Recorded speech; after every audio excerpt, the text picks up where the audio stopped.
maligtas sa hagupit ng Bagyong Pablo ang lungsod ng Oroquieta sa lalawigan ng Misamis Occidental.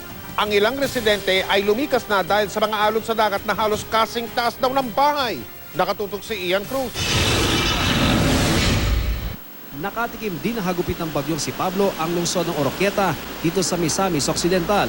12 coastal barangay apektado dahil sa malakas sa ulan na sinabayan pa ng malakas sa alon ng dagat. Ang mga taga-poblasyon 2 lumikas na tungo sa City Gym. Matindi raw at halos kasing taas ang bahay ang hagupit ng mga alon. Lumaki na yung alon doon. Lampas bahay na kaya pina-evacuate na namin yung mga puro mga nakatira doon kasi ang laki-laki na ng alon. Sa ngayon, sapat naman daw mga pangangailangan ng mga tao at naibibigay daw ito ng lokal na DSWD. Okay lang sir kasi open man ang HGT, open din magkuha ng anong goods ang kailangan. So wala kayong problema pa sa ngayon? So far, wala pa sir.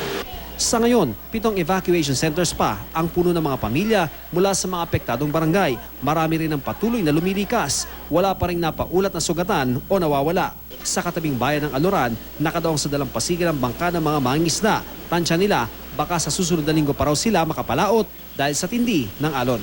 Takot kami sa dagat. Huwag malaki ang alon. Mas kami lahat.